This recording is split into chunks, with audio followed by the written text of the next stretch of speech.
Welcome to Soulful Latte Podcast, a weekly conversation between two sisters to help us and our virtual friends online, like yourselves, grow in life and in faith. We're your hosts. I am Qudsiyah. And I'm Samia. Welcome to episode 2. In this episode, we're diving deep into the very heart of the matter with a very special guest. Unfortunately, Qudsiyah could not join us today, and I really missed her during this entire conversation. We were unable to make the timings work, as you know already that Qudsiyah is over the ocean in the UK, I am here in the United States, and our guest is from Canada. So that time difference was pretty intense, but I am very grateful to have the opportunity to be able to speak about this topic, and we both really wanted to bring this out there to you. So today's episode is very, very special, and you know that the guests we want in our podcast, we want them to be knowledgeable and to be very experienced. So today, Sister Kulsoom Kazim is going to be joining us. She is a certified life coach, a counselor, a motivational speaker, and an author. She holds a bachelor's degree in psychology from York University. She's currently a chaplain at UTM. She's also a semester away from completing her associate's degree in Islamic sciences from Mishkah University. In addition to that, she's also working towards her ijazah in Quran and Tajweed. She deeply understands the pain, heartbreak, and confusion many people, women in particular, struggle with, and is passionate about helping women in their journey of healing and growing, so they too can make a difference in this world and accomplish all that they hope to accomplish, all while rekindling their relationship with Allah. This was basically the reason why we wanted to have her come join us into this conversation about mindfulness and accepting emotion. I learned so much from this conversation with Sister Kulsoom, and I'm very positive that you will too. There's a lot of conversation happening in this one, and the focus is all on our spiritual connection with Allah and growing through it. So without any more delay, let's begin. Assalamu alaikum everyone. Today we have Sister Kulsoom here. Kulsoom, how are you? How are you doing? I'm good, alhamdulillah. I'm super excited, and thank you for having me on here. Oh, you're welcome. And where are you right now, actually? We didn't talk about that. So I'm in Canada. I'm in Toronto. Oh my goodness. So you moved from Arizona to Canada. Yeah, I came here when I was in kindergarten to Canada. Mm-hmm. I was in Canada until grade 4, and then I did grade 5 until grade 9 in Arizona, actually. And then I came back here in grade 9, and I've been here ever since. And you like Canada more than Arizona? I have family in Arizona, right? But to be honest, like Canada is home, right? This is where that's right. My family is, my friends are. But I do miss Arizona a lot because I have a lot of like family there and stuff. So I do miss it. Well, we've already talked about this before. Whenever you come down, yes, it'll be great to meet up, inshallah. For sure. So I know that we had this conversation on the emails and before we were discussing to arrange this podcast together. And I mentioned to you that I wanted to talk about mindfulness and accepting emotions. And then I'm like, all right, so let me plan this. Let me see what we're going to talk about. And the more I thought about it, I'm like, well, there's no way there's a connection. What is mindfulness? But you mentioned it was. So today I am excited to learn about this, and I think it's going to be really, really exciting. And just actually this morning, I got an email from one of the companies that I signed up for, and they were like, this is the year of intention. And, or no, something like living the most intentional year yet or something. And I got a little bit annoyed because it's a little bit of a catchphrase. So I wanted to ask you from your perspective, like, what is mindfulness when it comes to our faith? Because I really believe it comes from the prophetic tradition, right? So I wanted to ask you as a professional, what is mindfulness? It's so interesting when I read that in the email where you were like, oh, I want to talk about mindfulness and I want to talk about accepting emotions, but I'm so sad they're not related. So which one should we talk about? And I was like, oh my God, it just kind of made my ambition more stronger because it's not just you. There is this stigma around society that first there's a stigma around society with accepting emotions, and they don't see mindfulness as related to it at all, right? So I was like, wow, subhanAllah, we as professionals have so much work to do. And even you, like as a podcast owner, as a influencer, you have so much work. We all have so much work to do to kind of help people understand that really mindfulness is one in the core of our religion, in our faith, but it's also at the core of society. It's what is going to help society grow into better human beings, right? So your question was what is mindfulness and how it connects to acceptance? Was that what you're asking? Well, yeah. But before, I wanted to just talk about what mindfulness is. Yeah. So mindfulness is essentially being in the present moment, right? So there is a lot of physical things associated with mindfulness. For example, deep breathing and kind of closing your eyes and just relaxing and focusing on the breath. But mindfulness literally just means being in the present moment and accepting what is happening in the present moment. And that's literally what mindfulness is kind of translated into when you look in the dictionary, or, if you just do a simple Google search online and stuff. So then where does the root of that comes from in Islam?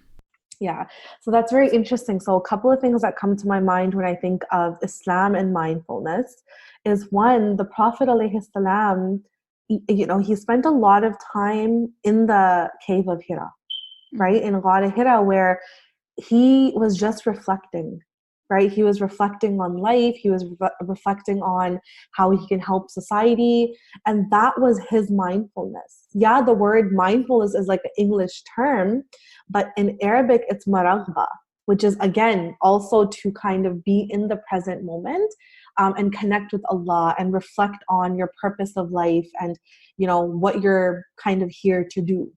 So that's one thing that comes to my mind when I think of Islam and mindfulness. And then the other thing is that, the idea of khushu in salah, that's mindfulness, right? Khushu is literally mindfulness. Everyone struggles with this, and that's a big struggle too. Yeah, and literally khushu is just being mindful in your prayer. So, when I think of mindfulness in Islam, it's so beautifully kind of in this concept of having khushu in everything that you do. And even when again, going back to the Prophet ﷺ, because he's the best of human kind, and we really have to follow his example. And even when he spoke to people, right, he would make sure that he turned his face, his eyes were on that person, his body was faced that person. And that's also a method of kind of mindfulness, because he's very present in that conversation. He's not thinking about what he has to do afterwards or what he's going to do before. He's not on his phone all the time. He's really focusing on what the other person is saying. Complete right? attention towards them. Complete attention in that present moment. So again, it's so deeply rooted in Islam, yet we think it's a foreign concept. So what mindfulness is considered now, and in this culture right now? What elements that we can relate towards Islam and what elements don't belong within Islam? Okay, with regards to what doesn't belong in Islam, I mean, the thing is that mindfulness is, like I said, a concept, right? Yeah. Now that concept is applied in a lot of things. So for example, Hindus apply the idea of mindfulness when they do like some of their yoga and some of their meditations. The concept of mindfulness is applied in Buddhism as well, right? So when we say, what doesn't apply, it's not that mindfulness doesn't apply. It's that the ways that it's applied sometimes doesn't correlate with Islam. That's what I meant to say. The cultural understanding around it right now, like the email I mentioned, it's like, something that is just all over the place. And sometimes they mix it up with smudges and, all those things. And it kind of gets confused. And I think that's one of the reasons why some Muslims are like, well, I don't know about this. Seems a little bit flu kind of a thing. So, yeah, how can we distinguish, all right, this is what mindfulness, these are the parts in the current society and understanding we can take, and these parts are just like, all right, this because they exist does not mean that this whole concept is not part of our faith. Yeah, so I think, okay, so when I think of it in that aspect, there's actually two ways to apply mindfulness Islamically, right? So as viewers, as listeners, as people, when we're thinking of, okay, how can we apply mindfulness and how can it connect with Islam? One is that when and we'll talk about this, which I'm super excited about, is just kind of feeling what you're feeling, this idea of accepting your emotions as it is, right? That's actually going to help you become a better Muslim, right? Because what happens when you don't accept your emotions, right? You become kind of, you start saying things you don't want to, you start doing things you don't want to, because, you know, there's a lot of displacement in your actions. You think that you're not sad or you're not angry about something, and so you start taking it out on other things. And so this idea of applying this idea of accepting your emotions, it's actually going to help you control your reactions. And then once you control your reactions, you can kind of say, okay, this is what Allah would want me to do in this situation. Someone cussed at me. Okay, I know I'm angry, right? But rather than, you know, punching that person, how would Allah want me to react? So the idea of accepting emotion, again, we can talk about this more, and mindfulness is actually going to help you get closer to Allah, right? The other aspect of mindfulness, which I think a lot of foreign people kind of miss, like when I say foreign as in people who are not Muslim that are applying mindfulness, when you are mindful, when you're in that moment and you're like closing your eyes and you're just like taking a deep breath and you know you're going through a trial, for example, mindfulness is prompted when, you know, you just kind of want to get through the stresses in your life and the trials in your life and any kind of things that you're going through. So in that moment, the key things that differentiate Islam and other kind of religions is reflecting back to Allah, right? And this is what the Prophet ﷺ was constantly doing, is in that moment, you are reflecting on who Allah is, what his qualities are, the fact that he's there for you. You have to trust him. You have to, you know, he loves you. And kind of just think about him. And so mindfulness in an Islamic sense, it's really cultivating Allah in your life and in your mind, because, you know, we're always so like hustle bustle, go from here, go there, running here, running there. And so we don't really get to think about Allah a lot. People are always thinking about dunya related things. And so just taking a step back and saying, okay, you know what? I have to think about Allah and use that to help guide me in life. I think that's the core of mindfulness in Islam. I don't know if I answered your question or if I just... You're giving actually a lot of knowledge, which is really cool. I just wanted to go back to what you said about the Prophet ﷺ, and he used to be in the cave of Hira. And I do remember that because, I mean, he was very frustrated with the society, what people were doing, what was happening, and he would retreat into the... And so in a way, I suppose he was also working through his emotions, because at that time, in the beginning, he was not a messenger. So, yeah, so he was going through that. He was like, okay, look, you know, I need to reflect and I need to understand what I'm feeling right now. So if you could just like put us there for this a little bit of time, the Prophet was feeling when he's sitting there, how was he working through that with a little bit of, you know, annoyance maybe, or just sadness or disappointment of what was happening? How was he working through it while remembering Allah at the same time? SubhanAllah, you asked me such a loaded question, and it's like I'm so passionate about it. Like I tell my husband and my friends that I am going to die advocating for people to accept their emotions. Because and the reason I'm passionate about it is because I went through something significant in my life very recently. And this idea of accepting emotions became prominent in that. And I'm also working on an app, which is a mindfulness app, Islamic mindfulness app. Really? Yes, and I'll share in the emails with you. It's called Sakeenah. And it's basically just, you know, for example, anyone going through anxiety, depression, whatever in your life, it's a guided meditation to help you through that. So you focus on your breathing, but you also focus on Islamic concepts. And so in it, I actually spoke about this accepting emotions and in the life of the Prophet ﷺ. So a lot of us may or may not know that, you know, the Prophet ﷺ 1 year went through the toughest time of his life. Obviously, we know that he was given such a big responsibility, such a big task, right? But it was that same year that his wife, Khadija radiallahu anhu, passed away. It was that same year that his uncle passed away. It was the same year that, you know, he was bashed and consistently put in hardship because of the message that he was preaching. So you can imagine how much how much sadness he went through, how much grief, how much, like, how lonely he must have felt when his wife passed away.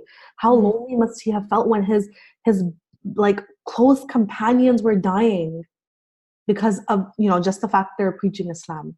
And the way that and this is something I think I want this to be a takeaway for you, me, and everyone listening, is the way that the Prophet ﷺ dealt with it was by accepting his emotions. There's no magical way to accept your emotions, right? It's just a matter of, so, when he was in Cave of Hira, or even when he was at home, I imagine that he was just, like, even now, like, for example, because I'm a coach and counselor, when I guide people through that, it's just simply sitting there and asking yourself, okay, this happened in my life. How is this making me feel? Am I sad? Am I angry? Am I upset? And just saying, you know what? I accept it. I accept it. Now, how do I want to react? Right? And you can see that, the Prophet ﷺ did accept his emotions, because the way that he chose to react after that was aligned with how Allah would want him to react. So he was patient. He was kind to people around him. And that most certainly didn't stop him from doing all the things that he was required to do even after. He lived for many years after his wife passed away, right? But it was only through accepting his emotions that he was able to really choose his reactions and how he wants to deal with people and God and just himself in general. And vice versa, if he didn't do that, if we don't do that, right? Because I don't want to speak on behalf of him, but if we don't accept our emotions in situations like that, what's going to happen is there's going to be a lot of displacement. So you're going to always feel overwhelmed. You're always going to feel like your emotions are overtaking you. You're going to always cry because you don't know what's happening. You're going to start saying things to people that you don't want to say, because you're not coming from a place of understanding what is happening inside of you. And so mindfulness is the first step to understanding what's happening inside of you when something happens. Exactly. So if I'm sitting right now and I'm like, all right, I want to go through this. So I'm being mindful of my emotions, and then I'm feeling my emotions. Now you're mentioning that the part of all of that is the response as well. So it's not about ruminating what's going on, but all right, what am I going to do afterwards? So I have like a 3-step process, you want to call it. And I think it works really beautifully. So it's awareness, acceptance, and expression, right? So the question you're asking around is the idea of expression. But we can't choose to react if we don't do the first 2 steps, right? And I'll explain that in a very extreme example, which I think really helps people understand. So imagine you wake up one day and you got into a fight with your mom or your husband, okay? And you start hating them. Like you wake up and you're like, I hate my husband, I hate my mom. The natural thing, because human beings are so kind-hearted and they're coming from a good place in their heart, what they would do is like, oh my God, I can't hate my husband, I can't hate my mom. Let me just go and like cook for my husband. Let me just go do something for my mom. And then what's going to happen is they're going to feel this resistance consistently. Yes, they're cooking for their husband. Yes, they're cooking for their mom, but it's like they're not aligned with how they actually feel, right? And so that's them trying to focus on their reactions without awareness and acceptance. So the way to deal with that situation would be awareness. Okay, so awareness would be, okay, I got into a fight with my husband or mom. How is it making me feel? You can say, okay, I feel angry that my mom said this to me, or I feel angry that my husband said this to me. I feel sad because my feelings were hurt. I feel really traumatized because it brought up something in the past. So that part is awareness. You just simply becoming aware of what is happening internally. Okay? Now this is the key. Acceptance is the key. If you jump from awareness to reactions, again, you're going to feel a lot of resistance, right? So then acceptance would simply be, okay, you know what? I accept that I hate my husband. I accept that I hate my mom. Now, you're not saying that I agree that it's right to hate my mom or husband, because that's not something that you want to feel. Yeah, it's guilt immediately. Yeah.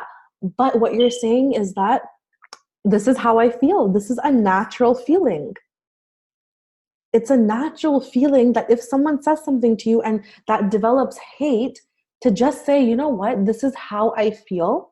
Now that I feel like this, I have two options. I can either punch my husband, or, I'm just giving extreme examples. Yeah. Or I can, tell him I love you and cook something for him and do the things that I want to do. So it's the same reactions that we spoke about before, but do you notice how, Samia, it's coming from, is it Samia or Samia? Samia. Samia, Yeah. okay. Mm-hmm. It's coming from a place of love for your emotions, for yourself, and kind of just accepting that, look, it's okay. If someone calls you ugly today, the immediate thing to do would be like, oh my God, no, I'm not going to let it affect me.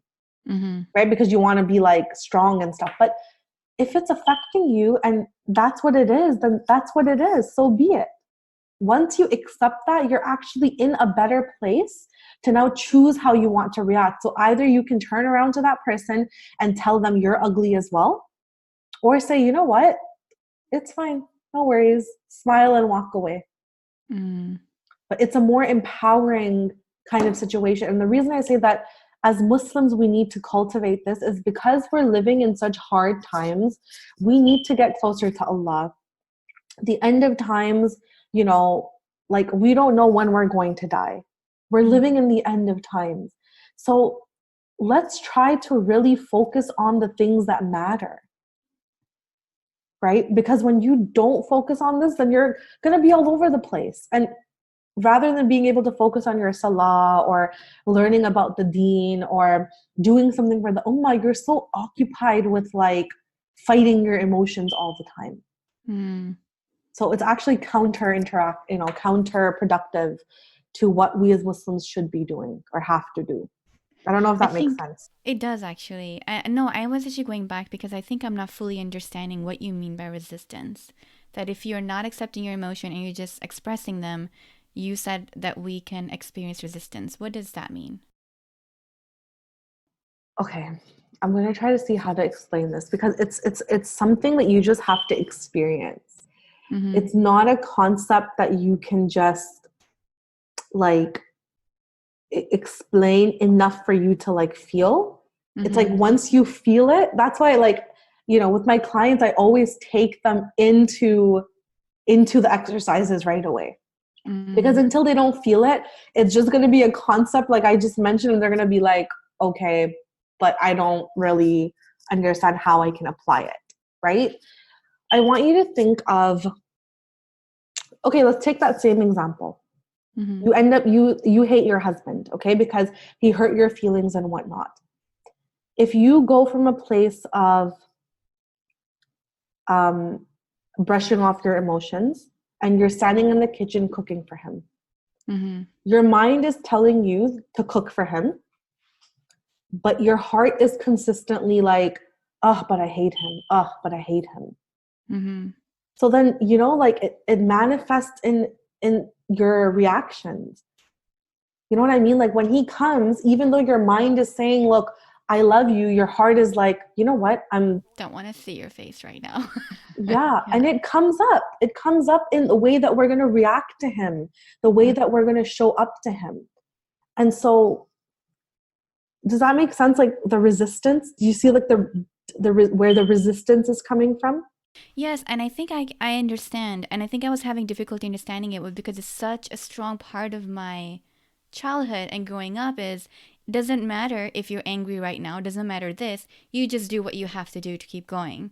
And so you just feel angry and then you're like, well, what's the point? It's well, I just have to live with that person or live with the situation anyway, so let me just suck it up and move on. Yeah, and it shows up in your body in physical illnesses and mental illnesses, and it's just take a step back and say, okay, look, if you're angry about something, just say, okay, you know what? This is how I feel. I'm angry. It was a natural feeling because feelings are from Allah, right? You having those feelings is a very natural, normal feeling. After you accept it, now you can say, okay, how do I want to react? So the same thing that our cultures are teaching us how to just forget anger and, go on and move on. You can still do that, go on and move on. But it's going to come from a place of control of your actions and of yourself, and not from a place of like losing control, if that makes sense. And you're right. And I'm so sorry that you have to go through that, and me and everyone else, because this idea of brushing off your emotions is so, so common in all cultures. I'm from Pakistan. Are you Pakistani as well? Yeah, but it's not just our cultures, man. It's all the cultures. It's like societal. It's a society plagued illness. And really, like, I tell my husband, I'm going to die advocating for this, because it's a real problem. I see it as a real issue. And, we want to raise the next generation in kind of accepting how they feel. And I think that also gives you a little bit more confidence, because then you're like, all right, this is who I am. So let me go forward to the day. And then you're just having a confident people walking around, which is very nice anyway. Yeah. And you're empowered because now you are in control of your reactions. And when you're in control of your reactions, you can choose how to be with the world, how to be with other people. And it's just it's a more like empowered way to live. Right. So I hope that makes sense to you. And totally did. Yeah, I got it. I definitely did. I understood what you were saying now. Okay, so we talked about the extreme example where a person is going through difficulty and whatever. But when it comes to mindfulness, that's something we're doing throughout the day. So what are some ways that we can, we talked about prayers and Qudsiyah. Apart from that, what are some ways where we can practice that? So the core of mindfulness is what? Awareness of your emotions, right? Yeah. And so the way that you can be aware of your emotions is just taking out 5 minutes a day, 10 minutes a day, whatever you're able to do. I did a workshop, and a sister said that she did mindfulness when she was dropping her children off to school, and while she was waiting for them. Another sister said that because, everyone's like a busy mom and they're leading busy lives. So sometimes they don't even have 5 minutes. So I'm saying that it doesn't have to be like sitting in like a, nice peaceful area, which we see mindfulness as. It can be, the sister said that she, in between traffic lights, she has like 30 seconds and she uses that 30 seconds to just kind of be mindful. So I would say on a daily basis, find some point in your life. If you can take 5 minutes without being in the traffic light or in the car and at home alone, just take 5 minutes and just, take a deep breath and focus on your breath. Really free yourself from distractions, focus on your breath, take a deep breath in, take a deep breath out, feel your tummy tucking in and out. And just sit there and ask yourself, how do I feel in this moment? That's it. You're prompting yourself, how do I feel? And answer that question for yourself. So you can say, I am angry. I have a lot of pain in my shoulders. I have this, I have that. Because once you become aware, then you can actually go ahead and deal with that eventually, right? So on a daily basis, I would say just take out 5 minutes, even if it's a minute, to just step back, you don't even have to close your eyes if you don't want to. I recommend closing eyes because it kind of gets you in the mood. And just asking yourself, how do I feel? Focusing on your breath, instilling that calmness inside of yourself. Right? So I think that's what we can do. What I experience with that, I have tried this multiple times, and I'm the person like, some people take baths and they can be totally relaxed in them. And I'm a person, I'm like, okay, bath is made, it's all done. And then I'm like, okay, what now? Because I just can't seem to settle my mind to be like, okay, let me just experience that. So what are some tips for that? Like, if I just cannot quiet myself enough to be like, okay, how am I feeling? Pushing yourself through. Yeah. Like, there's no other way to do it than pushing yourself through it. I would say maybe get someone to help you. For example, when my clients come in, same struggle as you, right? They're like, I wasn't able to do this, and they're not able to do it. That's why they're in coaching or counseling, or they take like a single breakthrough session or something. And so when I prompt them, they have no escape.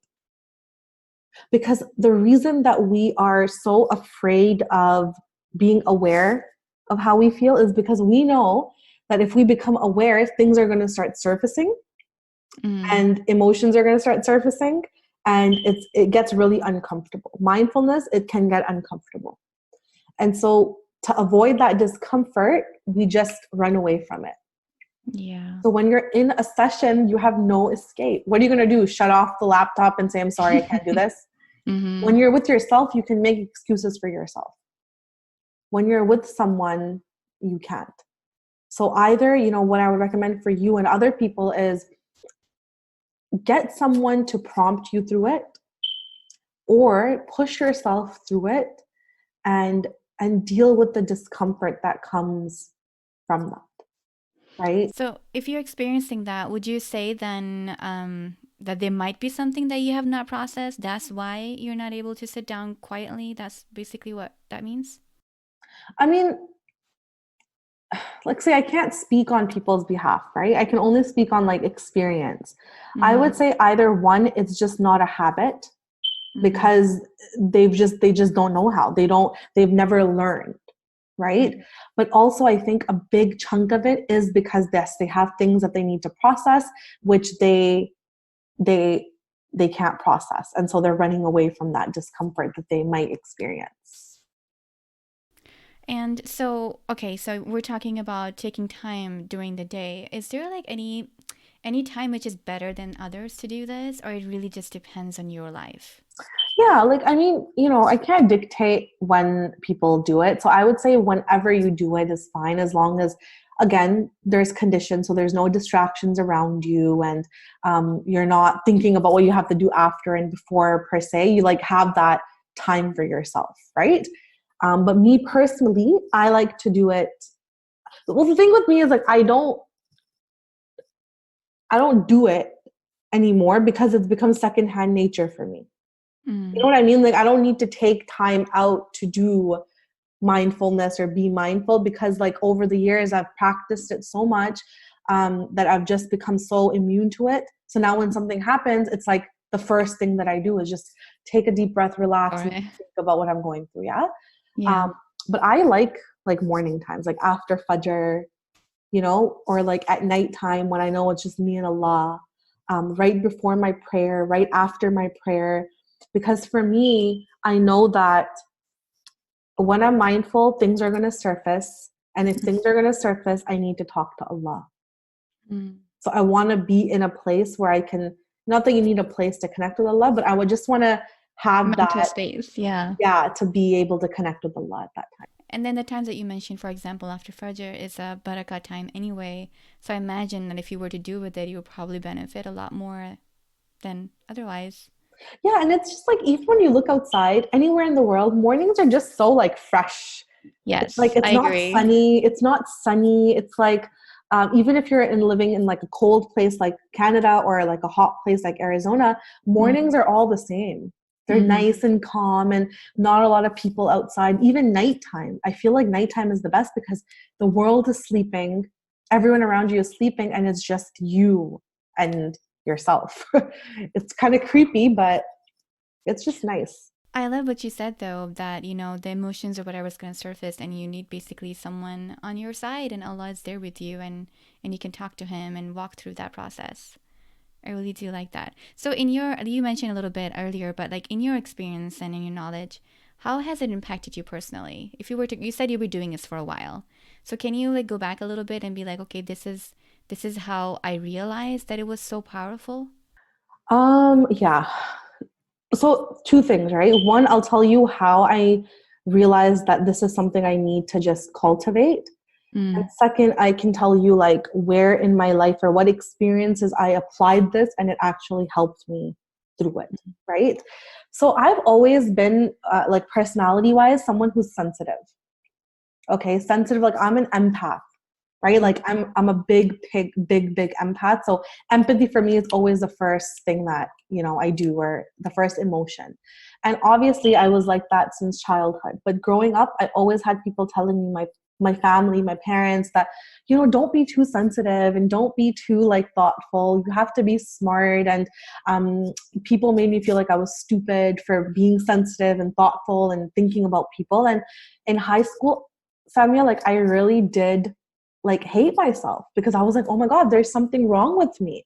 I would look at people who are so well collected with their emotions, and I'd be like, oh my God, why am I not like that? Right? Until, you know, it came to a point, I don't know if this realization was from Allah or what in me just said, you know what? No, the world is wrong. This is who I am. And I think actually it came from me just building my own characteristic, my own personality. And I was like, you know what? This is a personality that actually is going to help people. And believe it or not, after that, I started attracting so many beautiful people around me.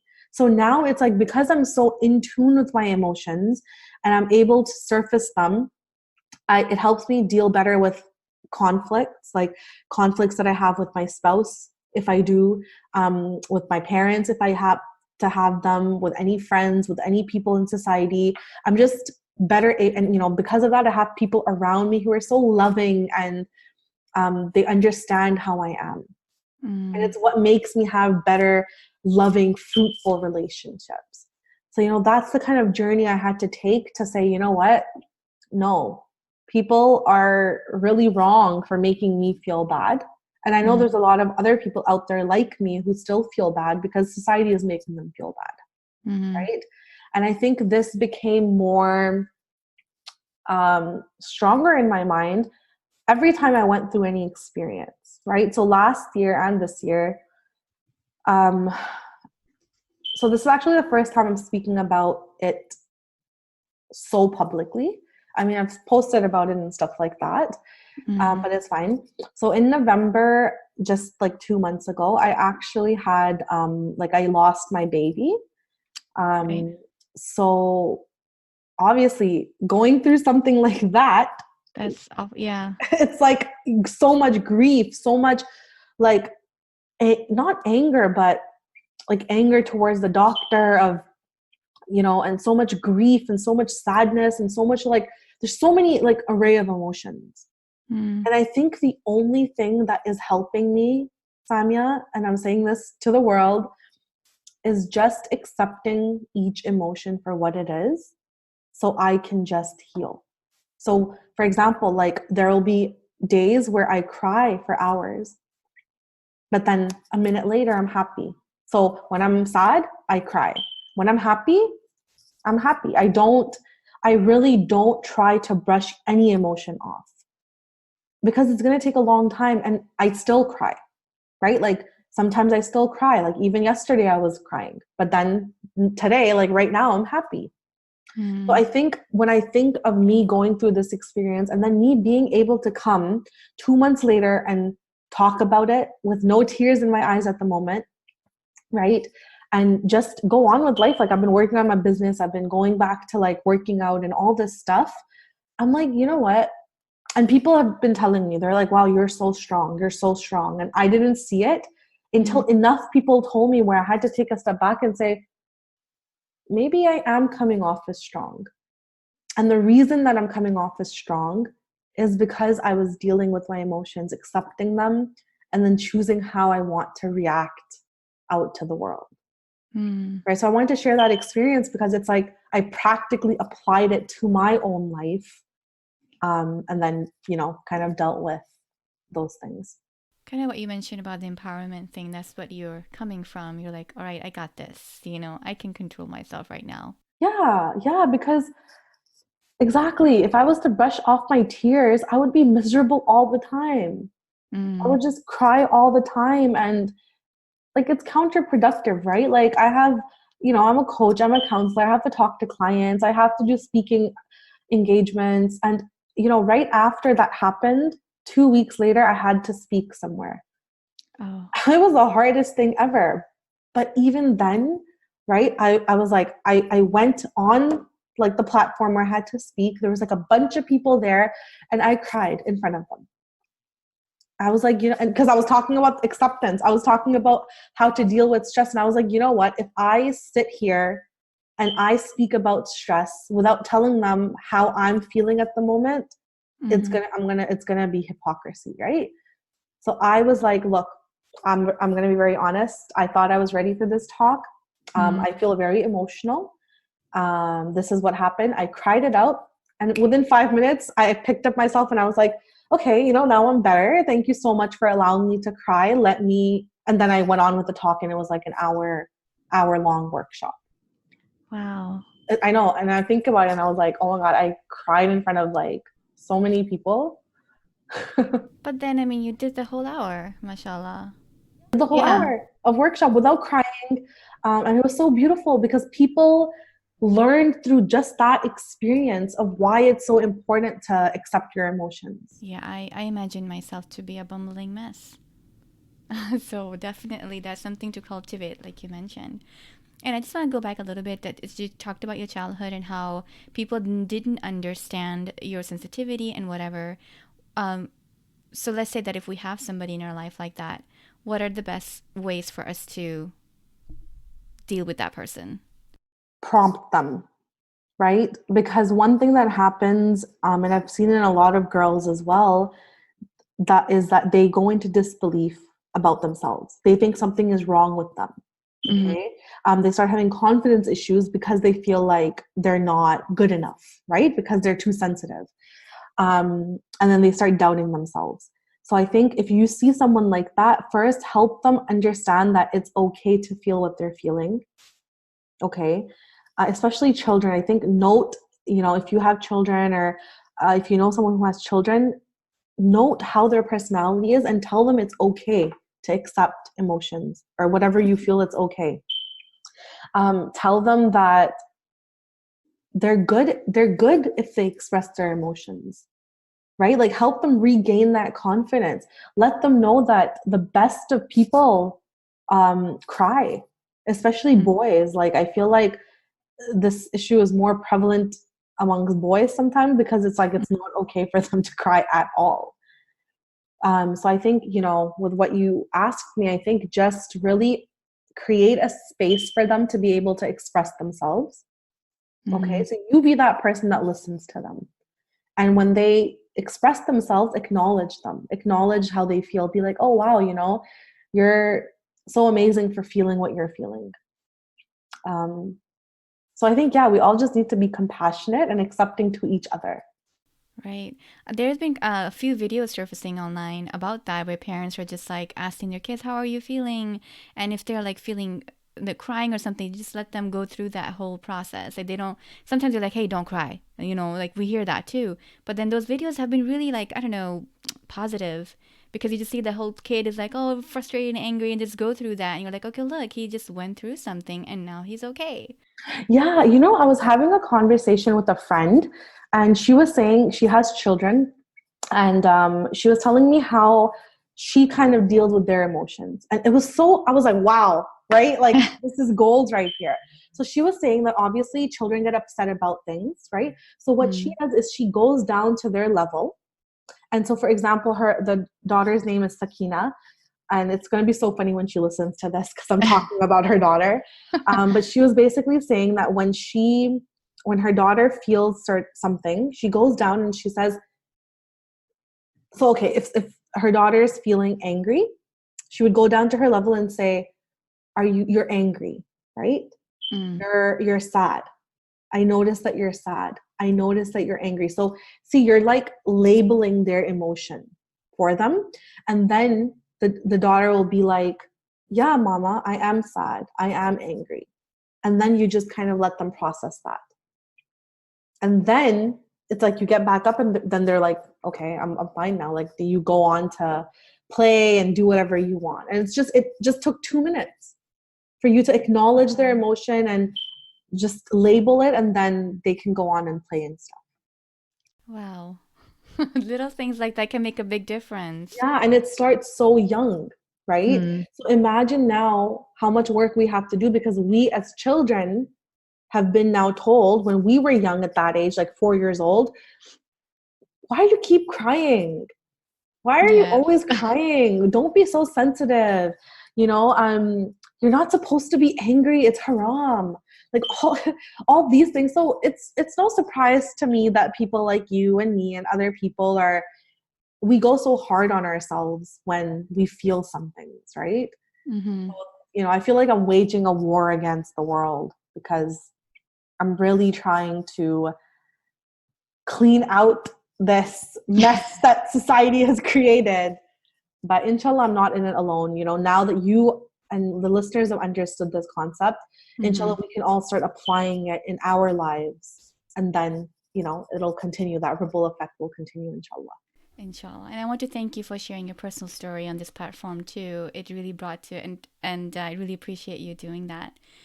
You mentioned that, you're really passionate about this and this is what you want to do. So I wanted the listeners to know, how can they learn from you continuously? What programs you may have coming up? You mentioned the app, etc. So I'm going to be like, hey, if you want to know about mindfulness, accepting emotions, Kulsoom is a person. So what can they look for from you about that? So I would say follow me on Instagram, because that's where I'm active. Like, I do lives and this and that. And, you can learn about like events coming up and webinars. So my Instagram handle is like Kulsoom Life Coach. It's so basic. I wish I had something fancy, but it's so basic. Kulsoom Life Coach.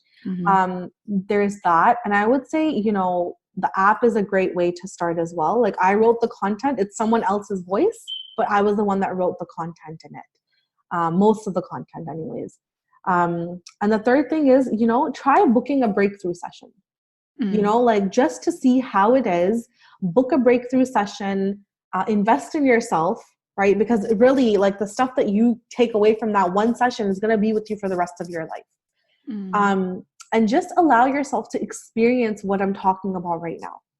And that's one way to kind of benefit from me, apart from like Instagram and stuff. I would say Instagram is the best.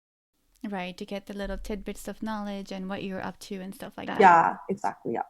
Okay. And just before we go today, so I want to say, like, there's a sister who's listening to us who just wants to know the basics of starting this, right? Because she's never done this before. She's like, how can I become more mindful? How can I become this starting right now? Or maybe starting today. So what are some tips you can give her? Okay. I would say start with the whole finding 5 minutes for yourself a day, or even like twice a week or something. Just start off small. Don't rush right into it. Focus on your breathing. Focus on prompting yourself about how you feel. If you're into journaling, I love journaling. So, definitely journal and write about how you're feeling and how your day was. That's the first thing. And the second thing is, really, if you start that practice, you're going to get more used to it, right? And I know this sounds so cliche because, like, obviously I'm a coach and counselor, but I would really say go and get professional support. There's this taboo around it. You don't have to do so many sessions and whatnot, but just go get someone to help you, guide you through this mindfulness, because when you do it yourself, it's much harder if you don't know how to do it. Exactly. And when you get someone else to help you, it's like, okay, now I know how to do it, so then I can do it by myself. Especially because we didn't grow up with learning that, generally speaking. And so it would definitely be helpful to have, like, how do you do this exactly? Help me go through this moment right now. That totally makes sense to me. Yeah. And so, I feel like just really try yourself and just get some sort of support that can guide you through that. And then, inshallah, that will help. And going back to something I just remembered, I'm actually an author of my book. It's called Be You. Yeah, I totally, I don't know how I could your mind. How could I forget? Okay. So that's one way that people can benefit from me as well. It's a book that I talk about 5 main things. So I talk about relationship with Allah, relationship, like vision in general, relationships with other people, confidence and self-esteem. And the book is broken down into those 5 chapters, and there's exercises, reflective questions, quotes, and all sorts of kind of beneficial, motivating things to guide you through that. So the book came out last year. It's been 1 year since it came out. Oh, so congratulations. So if you want to get that, I mean, it's available on Amazon for US and Canada and UK and stuff. But yeah, that's how you can also benefit. I totally forgot. Just one final thought that I just had when you were talking about, okay, I'm going to sit with myself, whatever. So sometimes people, instead of journaling to, I don't know, a diary or talking with a coach or a counselor, sometimes they do that to their friends or their family members. Is that okay? it's okay as long as they are creating an atmosphere for you where you're able to accept your emotions. Like, for example, I'm telling you, like, through this whole experience that I went through, the loss of my baby, my friends and my community was the biggest support. But it's because the people that I chose to talk to, they were helping me accept my emotions. So there were times when I was like, why am I feeling like this? And they were like, just accept how you feel. So it's okay. 100% you should talk to your friends because they are your number one supporters, community. And that's the whole point of the ummah, right? But just make sure they're people who are going to help you and not be detrimental to your emotional growth. That makes sense. It does. Sisterhood and brotherhood, we have to, like you mentioned, we have to be kind to each other and just allow ourselves to be what we are meant to be. Yeah. Thank you so much, Sister Kulsoom. Truly appreciate it. This was so enlightening. I am looking forward to your book. Yeah, it was really fun. So thank you so much for having me on here. And I'm definitely looking forward to meeting you in person as well. Yes. And I really hope people benefit from this as well. Inshallah, I am sure they will.